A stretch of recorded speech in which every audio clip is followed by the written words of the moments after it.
기도하겠습니다. 좋으신 아버지 하나님, 오늘도 저희들에게 이 아침의 시간을 허락하여 주시고 말씀 앞에 서게 하시니 감사를 드립니다. 하나님께서 좋으신 뜻이 있기에 우리를 먼저 부르셨고 또 이 땅에서 주님의 새로운 성전 되어서 하나님 나라의 영광을 드러내는 예표가 되게 하셔 주셨습니다. 그러하오니 아버지 하나님, 오늘도 우리 삶 가운데 하늘의 생명수가 있게 하여 주시고 그것이 우리뿐만이 아니라 세상으로 울타리를 넘어 흘러 넘치게 하여 주셔서 그 생명수가 흘러감을 통해 하나님 나라의 회복과 주님의 통치의 영광이 드러나는 삶의 자리가 되게 하여 주옵소서. 말씀으로 나아갑니다. 성령님 이 시간 도와주시옵소서. 우리 구주 예수 그리스도의 이름으로 기도드립니다. 아멘. 오늘 우리에게 주신 말씀은 아모스 1장 1절에서 13절입니다. 드고의 목자 아모스가 전하는 말이다. 그가 이스라엘에 일어난 일의 계시를 볼 무렵에 유다의 왕은 우시아이고 이스라엘의 왕은 요아스의 아들 여로보암이었다. 그가 계시를 본 것은 지진이 일어나기 2년 전이다. 아모스가 선포하였다.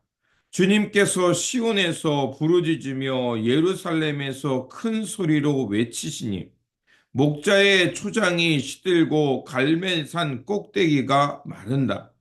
나 주가 선고한다. 다마스쿠스가 지은 서너 가지 죄를 내가 용서하지 않겠다. 그들이 쇠 소리깨로 타작하듯이 길르앗을 타작하였기 때문이다. 그러므로 내가 하사엘의 집에 불을 보내겠다. 그 불이 베나닷의 요새들을 삼킬 것이다. 내가 다마스쿠스의 성문 빗장을 부러뜨리고 아벤 평야에서는 그 주민을 멸하고 벳 에데네에서는 왕권을 잡은 자를 멸하겠다. 아람 백성은 길으로 끌려갈 것이다. 주님께서 말씀하신다. 나 주가 선고한다. 가사가 지은 서너 가지 죄를 내가 용서하지 않겠다. 그들이 사로잡은 사람들을 모두 끌어다가 에돔에 넘겨주었기 때문이다. 그러므로 내가 가사성에 불을 보내겠다. 그 불이 요새들을 삼킬 것이다. 내가 아스돗에서 그 주민을 멸하고 아스글론에서 왕권을 잡은 자를 멸하고 손을 돌이켜 에글론을 치고 블레셋 족속 가운데 남은 자를 모조리 멸하겠다. 주 하나님이 말씀하신다. 나 주가 선고한다. 도로가 지은 서너 가지 죄를 내가 용서하지 않겠다. 그들이 형제의 언약을 기억하지 않고 사로잡은 자들을 모두 끌어다가 에돔에 넘겨 주었기 때문이다. 그러므로 내가 두로 성에 불을 보내겠다. 그 불이 요새들을 삼킬 것이다. 나 주가 선고한다. 에돔이 지은 서너 가지 죄를 내가 용서하지 않겠다. 그들이 칼을 들고서 제 형제를 뒤쫓으며 형제 사이에 적마저 끊었고 늘 화를 내며 끊임없이 분노를 품고 있기 때문이다. 그러므로 내가 대만을 불을 보내겠다. 그 불이 보스라의 요새들을 삼킬 것이다. 나 주가 선고한다. 암몬 자손이 지은 서너 가지 죄를 내가 용서하지 않겠다. 그들이 땅을 넓히려고 길앗을 쳐들어가서 아이벤 여인들의 배를 갈랐기 때문이다. 아멘. 오늘 본문은 다메섹과 주변 국가들을 그 아모스라는 무명의 선지자를 불러서 심판을 예고하시는 말씀입니다. 오늘 배경이 된 것은 그 유다 왕의 우시아고 이스라엘 왕에서는 요아스의 아들 여로보암 시대다라고 말을 합니다. 그러면서 지진이 일어나기 2년 전이라는 아주 구체적인 때를 말하고 있습니다. 왜 하나님께서는 이렇게 아모스를 통해서 이런 시대를 말씀하고 있을까요?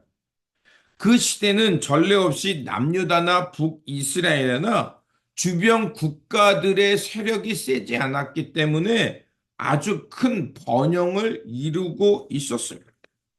그래서 경제적으로 군사적으로 안정적인 시기를 이루면서 굉장히 부를 누리고 있는 시대였습니다. 하지만 오히려 그 부는 백성들로 하여금 왕으로 하여금 부도덕하고 교만하고 우상 숭배를 하면서 사회적 약자를 짓누르는 타락한 시대였습니다. 그들은 번영과 평화를 누리면서 자신들이 잘났다고 교만을 떨었지만 하나님이 보시기에는 그들이야말로 하나님의 심판과 타락의 끝을 모르고 달려가고 있기 때문에 하나님은 그들을 향해 진노하시겠다고 말씀하는 시대였다는 겁니다. 오늘 이 선지서에는 아모스였습니다. 아모스란 짐을 진자라는 뜻입니다. 근데 그는 전통적으로 예언자 출신 집안의 출신이 아닙니다. 양떼와 가축을 돌보는 목동 시골 사람이었습니다. 그렇다면 하나님은 왜 아모스를 부르셔서 그 시대의 예언자로 삼으셨을까요? 거기에는 두 가지를 생각할 수 있습니다. 예언자들이 타락해서 하나님의 뜻을 분별하지 못했다라고 말할 수 있고, 또한 하나님께서 아모스를 부르셨다는 것은 그만큼 낮은 자를 통해서 높은 자들을 부끄럽게 하시는 특별한 뜻이 있다는 것입니다.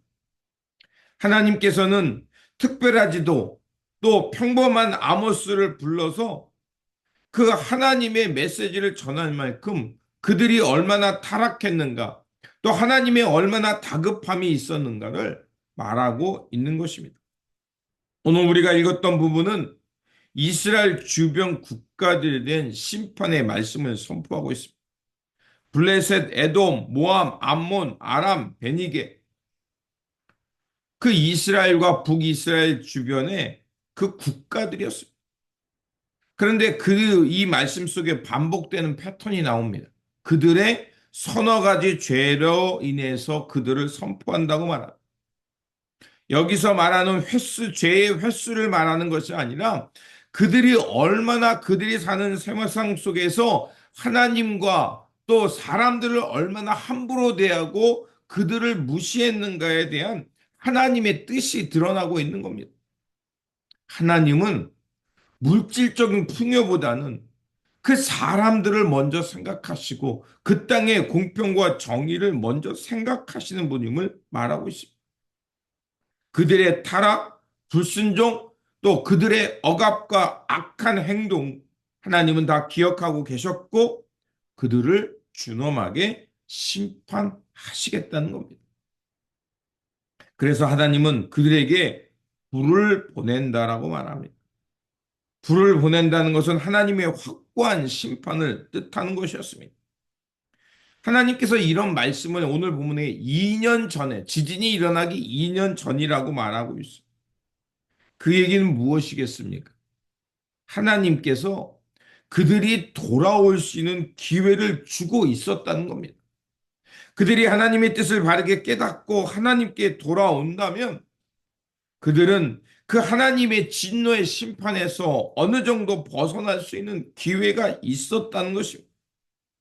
하지만 그들은 듣지 않았고 결국 모든 것이 멸망하게 되는 비극을 맛보게 됩니다. 그들이 자랑하던 요새는 파괴되었고 백성들은 포로로 끌려갔고 그들이 악을 행한 대로 그들의 그대로 보복을 받는 삶이 되어버렸습니다. 사람들은 번영을 누릴 때 자신들이 정치를 잘해서 자신들이 똑똑해서 자신들이 훌륭해서 이렇게 번영을 누린다고 생각했지만 하나님은 그렇지 않았던 겁니다.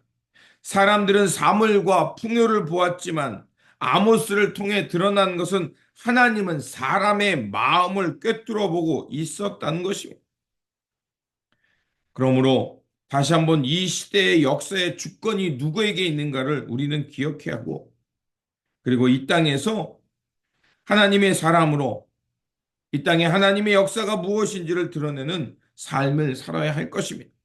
그러므로 다시 한번 우리 안에 내가 무엇을 우선순위로 삼고 살고 있는지 생각하면서 하나님의 뜻, 하나님 나라와 의를 먼저 생각하며 신실하게 하나님 나라의 공평과 정의, 그것을 먼저 생각하고 그것을 위해 살아가는 저와 여러분들이 되시기를 주님의 이름으로 축원드립니다. 기도하겠습니다.